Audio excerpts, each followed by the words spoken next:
Hello and welcome to the 3D Blu-ray Bunker. This is a place for us die-hard fans of 3D where we exclusively look at 3D Blu-rays, not to review the film, but to almost entirely focus on the quality of the 3D on offer, with just a short comment at the end about the film itself. And today we're looking at Julia X, a 2011 horror directed by P.J. Petiet.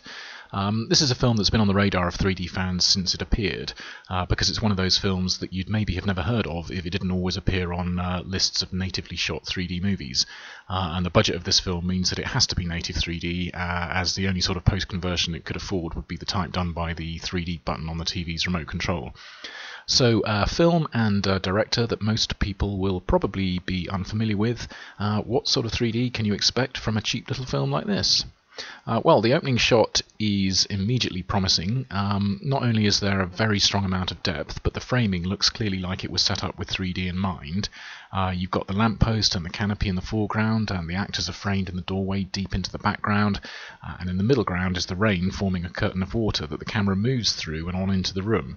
It's actually an excellent opening shot that suggests that maybe the 3D here is going to deliver. I might as well get right to the point straight away and say that the 3D in this film is completely superb.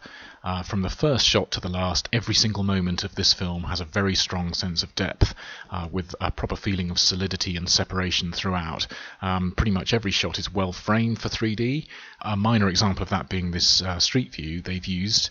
The building on the right with its arches taking up half of the frame, making for interesting 3D rather than just using an open street. It looks like a location chosen for 3D. Perhaps that's just a coincidence, of course, but whilst I don't claim to really know anything about filmmaking, I'm pretty sure that it's never as effortless as it might look, and good shots rarely happen accidentally.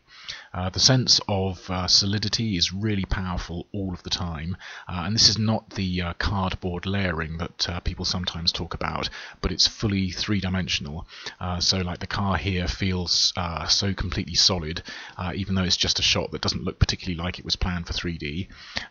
Same with this view of the van on the road. These are just ordinary shots that many 3D films would allow to pass unnoticed, but here you find yourself really enjoying the powerful use of 3D all of the time. This is one of those 3D films that, for me, strikes the perfect balance of being predominantly about creating depth within each scene, but also not being afraid of popping a handful of things off the screen. The first of these is the X in the title screen, which comes right out at us, and it continues with things like the revelation that the X itself turns out to be a brand, which is thrust towards us in this shot, and this shot actually also gives you an idea of the fact that this is a film in which a scantily clad attractive woman is going to get brutalized. But surprisingly perhaps, there's a little bit more to it than that. The guy's hand reaching out towards us here is one of the more gimmicky moments, as I'm not sure that this shot would appear if the film was 2D only, but it's strong 3D as his hand comes far into negative space. The same with this mallet being wielded by Julia. She makes a point of holding it right out towards us in a rather obvious piece of 3D, but you know, what the hell, these guys had a 3D camera rig and they maybe didn't know how long the fad was going to last, and they wanted to make the most of it on this film. Like I said, the locations and set design were very well planned for great 3D.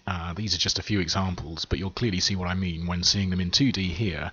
You can see that the chains and ropes dangling down on the left of the frame, and these look as good in 3D as you can imagine them to. Sometimes with 3D films you'll see a still in 2D and you might imagine how good it ought to look in 3D, but then it somehow disappoints when you actually see it, and that can be the case in natively shot films as well as converted ones, but here it's constantly as good as or even better than you'd hope from these stills. Mesh doors are something that are a great choice for 3D cameras, and they're particularly effective when there's something disturbing going on behind them, which there definitely is here.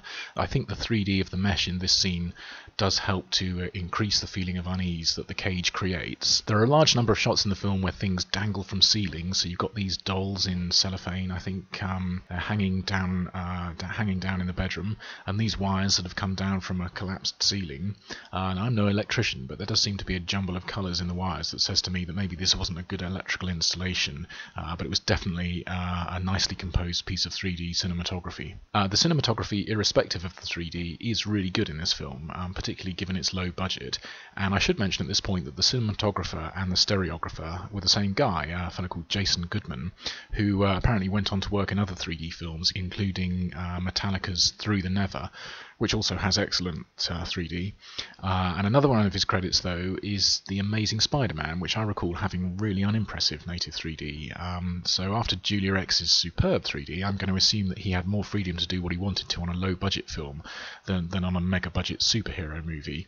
And so that the Amazing Spider-Man's lackluster 3D wasn't his fault. You can see in these shots more examples of how the framing is really good for 3D. I like it when there are scenes like this that are strong in natural perspective and at the same time use strong 3D. So this walkway, for example, looks fantastic, and it's the same sort of thing with this shot under the bed, where the floor and the bottom of the bed both have a load of deep perspective, which is translated into very strong 3D. Or this staircase, a view which would be good in 3D, but it's made even better by the fact that they've used open stairs, so you can see the background beyond the staircase, which is, I think, probably quite subtle, but it's a really clever choice. And here we have an appearance in the film by Joel Moore, who you might remember as Norm in Avatar. So he's managed to appear in two great 3D films at both ends of the budgetary scale. And whilst for many people Avatar is the go-to example of excellent 3D, I'd say that Julia X's 3D is actually easily as good in its own way. I think that the whole film was shot with a wider stereo base than human eye separation, because the 3D is so strong the whole time, whereas other natively shot 3D films just seem to be happy to show a natural view of the world. This one really does want to dial it up a bit, like this view of the rear end of a Mustang Ford is outrageously strong 3D. It's excellent, and I'm so happy with the choice that was made in this film to go all in with the 3D. Here's a standout spectacular 3D moment. This shot is a zoom dolly shot, which is a shot that's been used in 2D films since Hitchcock pioneered it in Vertigo.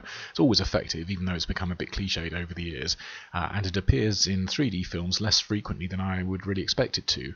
The point of the shot in 2D generally is for the subject to remain static while the background moves towards us or falls back, basically distorting the perspective, and it's a disconcerting effect in 2D, and it looks even more unsettling in 3D. And I haven't mentioned my favourite shot in the film yet. In this scene, Julia's running through, what are these, cotton crops? And the 3D here is absolutely incredible. Shots like this might not excite most people, but for me, when there's a massive amount of detail all in a strong 3D space, I find its immersiveness is something that I just want to stop and stare at. And this shot is also interesting for me in that a post-converted film simply couldn't even begin to match it. There's such a huge complexity of the vegetation, which is more than all of their supercomputers or their probably overworked racks of rotoscoping personnel could possibly begin to deal with.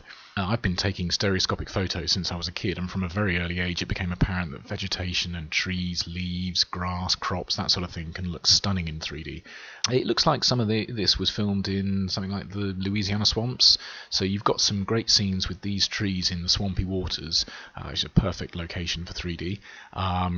More so a perfect location for native 3D, of course, which again shows its prowess over converted 3D in this shot of Julia in a little bit of mist, which fills the 3D space exactly how you would expect it to, and far better than it would in post-converted 3D. There's also a nice top-down shot in this location, and top-down shots in 3D often look fantastic. I'm not sure why, partly perhaps because they're views that we don't naturally see most of the time, so maybe their unusualness possibly helps them to look good. It's genuinely hard to pick any faults with the 3D in this film and do anything other than completely praise it. Pretty much every single shot is rich in depth. There's nothing close to a single moment where you wonder whether the shot is in 3D, which is something that happens in lots of 3D films. If I was being stupidly picky, there's this shot of Kevin Sorbo in a mirror, which I guess is a process shot, as if it was real would be looking at the reflection of a stereo camera rig, and the depth placement here puts his reflection at about the same 3D space as the wall, rather than further back, which is where it should be. At the same time though, even the wall, which is something that you'd normally expect to be flat, is rough and textured and clearly three-dimensional. Also, as a possible negative, I'd say that because the first half of the film has more interesting locations, then you get more varied 3D in the first half of the film, and the second half is mostly housebound. The 3D is still great indoors, and it's really creative. The lighting's excellent, it's not at all murky, but I do think overall that the first half probably looks a bit better. So, just a very quick word on the film.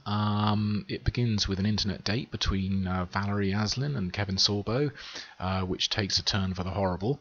And as is probably clear from some of the stills that we've seen here, this is a sort of violent terror film, although it's one that subverts expectations a bit, in a good way. and as the violence becomes crazier, I think the comedy element of the film becomes more apparent. One of the funniest moments that shocked me was that they included a scene where somebody's being dismembered to the theme tune of the Carpenters' They Long to Be Close to You. Which left me wondering not only how such a low-budget film could afford the song in the first place, but how the Carpenters' legal people had allowed it to be used in such a gruesome scene. But it turned out that in the credits it was actually a Karen Carpenter sound-alike called Jenny Sinclair. Also, at the very end of the film, you remember that you saw Ving Rhames' name on the cover of the box, so if you're a big fan of his, don't expect to see much of him. I'm undecided on whether it's a dark satire on male behaviour or just a grisly romp, but either way, this features absolutely supreme 3D, vastly superior to the 3D found in some films made on literally 100 times its budget. And if you're happy with the rather sort of violent subject material, I would say this one is an absolute definite must-have for your 3D Blu-ray collection. So I hope you found this in some way useful, and if so, I hope you'll join me again soon for another 3D Blu-ray review. Until then, thanks for looking in on this one. Cheers for now. Bye-bye.